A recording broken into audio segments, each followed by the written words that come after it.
నేను లేకుండా కిట్టి పార్టీయా? No way. ఓకే, నేను పిక్ చేసుకుంటాను. అన్నట్టు సాధన దారిలో షాపింగ్ చేశాక పార్టీకి వెళ్దాము. ఏం ప్రాబ్లం లేదు. ఇంట్లో పనంతా పని అమ్మాయి చూసుకుంటుంది. Exam tomorrow, Amma. I don't understand anything. Will you teach me, Amma? I'm very busy now, my dear son. You go to your papa and ask him. Okay, Amma. Papa, I have a maths exam tomorrow. I don't understanding anything. Will you teach me? Oh my God, I'm already getting late. How to go to office? When I come back, I will teach you.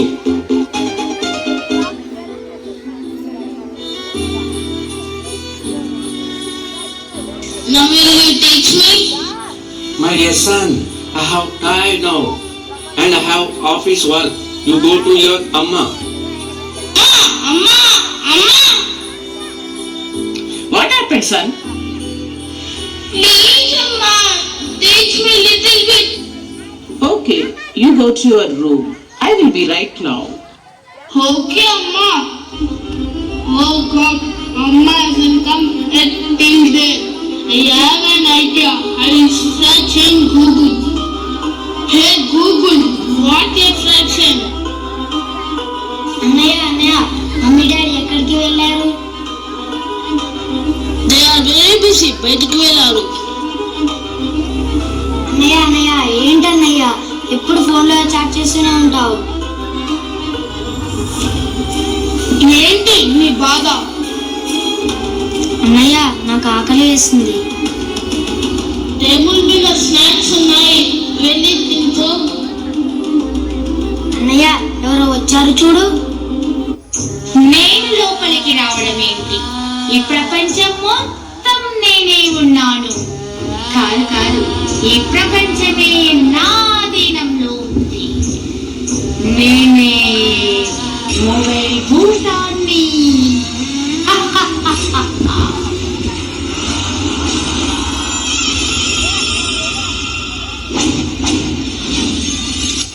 అయితే ఇప్పుడు ఇక్కడికి ఎందుకు వచ్చావు?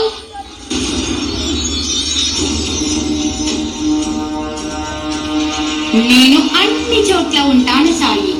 6 నెలల పిల్లవాడి దగ్గర నుంచి 60 ఏళ్ల ముసలి వాళ్ళ దగ్గర వరకు, సూర్యోదయం నుండి తిరిగి సూర్యోదయం వరకు, సర్వతరాల సర్వవత్సలలో ప్రజలందరూ నేను చెప్పిందే వింటారు. నేను చెప్పిందే వేదం, నేను చేసిందే యోగం. కానీ భూతం, మేము మొబైల్లో ఇన్ఫర్మేషన్ తెలుసుకుంటాము, హోంవర్క్ ప్రాజెక్ట్స్ కంప్లీట్ చేసుకుంటాము. అవును సాయి, నిజమే.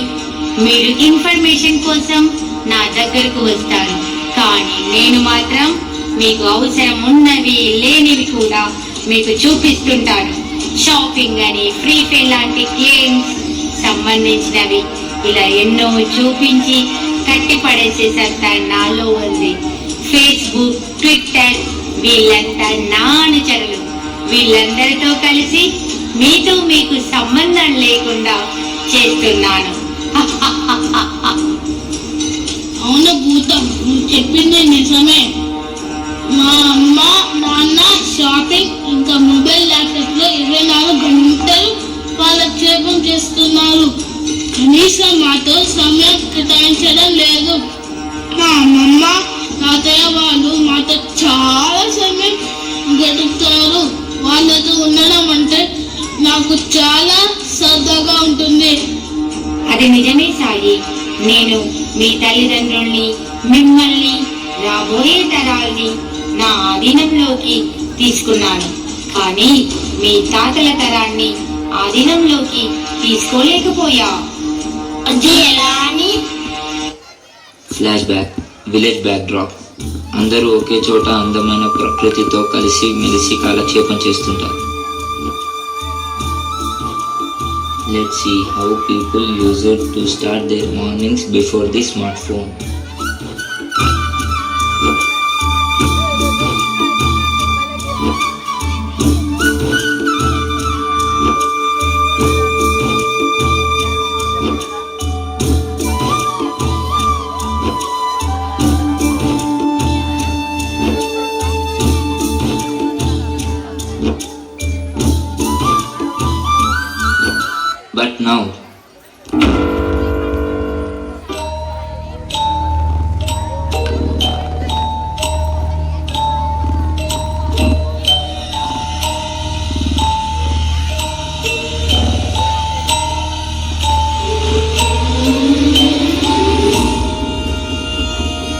What a change.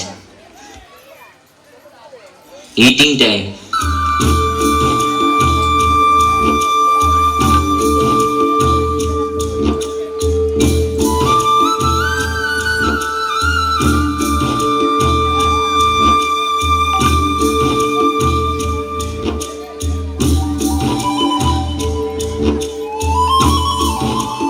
Wow, see how they are sharing food and talking each other. What about now?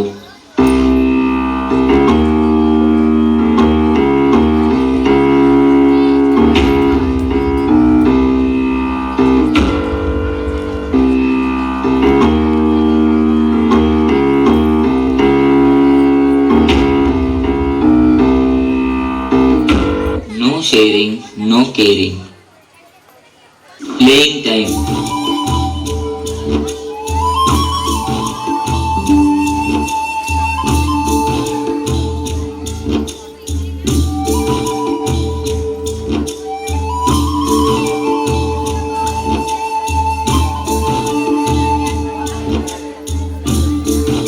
But now,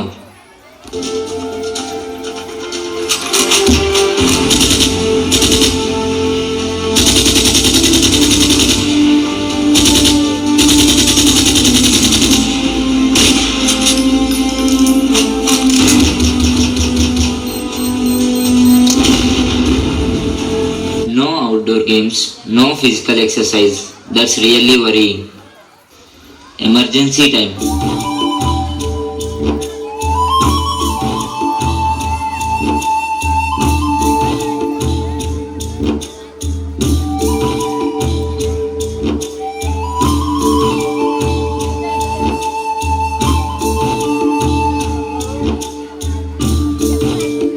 Now, but is there? Parents can easily pampering before use mobiles. But now, kids enjoying mobiles.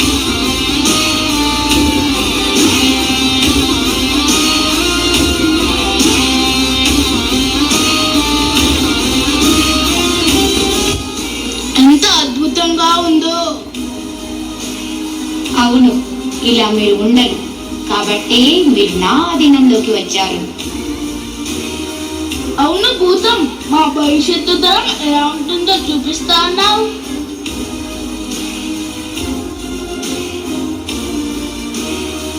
పద చూపిస్తా. భవిష్యత్తులోకి వెళ్ళి మొత్తం పట్టణం, రోడ్లు, రవాణా, పెద్ద పెద్ద శబ్దాలు. ల్యాప్టాప్ వినియోగిస్తూ ఉంటాడు. మొబైల్ మరియు పేపర్ చదువుతూ ఉంటాడు. భూతం, నువ్వు అన్నట్టుగా ఇక్కడ అంతగా భయపడాల్సినది ఏమీ లేదు. చూస్తుంటే అడ్వాన్స్ టెక్నాలజీలా ఉంది. నువ్వు చూస్తుంది అంత నిజం కాదు. నీకింకా ఏమీ అర్థం కాలేదు. మీరొక్కసారి ఇద్దరికి హాయ్ చెప్పండి. హాయ్ అన్నయ్య. హాయ్ అని వాట్సాప్లో రిప్లై ఇస్తాడు. నేను మాట్లాడి చూస్తా. ఏమైంది భూతం, వీళ్ళకి ఇలా ప్రవర్తిస్తున్నాను ఏంది? వీళ్ళు ఒకరితో ఒకరు మాట్లాడుకొని చాలా ఏళ్ళవుతుంది. వీళ్ళు కేవలం చాటింగ్ చేస్తారు. బంధాలు, బంధుత్వాలకు ఎప్పుడో ముగింపు పలిక. నో, అలా జరగడానికి వీలేదు. ఎందరో మహానుభావులు, ఎందరో కవులు ఎన్నో దశాబ్దాలుగా నిరంతరం కష్టపడితేనే భాష అనేది రూపుదిద్దుకుంది. ఎప్పుడు ఆ భాష మాయమవడం నాకు ఇష్టం లేదు. మీరు అవునన్నా కాదన్నా జరగబోయేది ఇదే. నా నుండి ఈ ప్రపంచాన్ని ఎవ్వరూ కాపాడలేరు. ఒకవైపు టెక్నాలజీ పెరిగిందనే సంతోషపడాలో లేదా ఇలా జరుగుతుందని బాధపడాలో తెలియని పరిస్థితిలో ఉంది. టెక్నాలజీ పెరిగింది నిజమే, కానీ ఎంతవరకు వాడుకోవాలో తెలియని మానవుడు అదే టెక్నాలజీకి బానిసగా మారాడు. ఎక్కడో అంతరిక్షంలోకి ఉపగ్రహాలు పంపగల మానవుడు ఈ రోజు తన పక్కింట్లో ఎవరున్నారో కూడా తెలియకుండా జీవిస్తున్నాడు. మేము భావి భారత పౌరులం. ఏదైనా సాధించగలం, ఏదైనా చేయగలం. నాతోనే తలపడుతున్నారా? శబాష్, అదే చూద్దాం. సరిగ్గా 7 ఏడాది తర్వాత ఇదే వేదికపై కలుద్దాం. నా అధికారం గెలుస్తుందో, మీ సంస్కారం గెలుస్తుందో. నీ కథ ఇదిరా, నీ మొదలిదిరా, ఈ పదము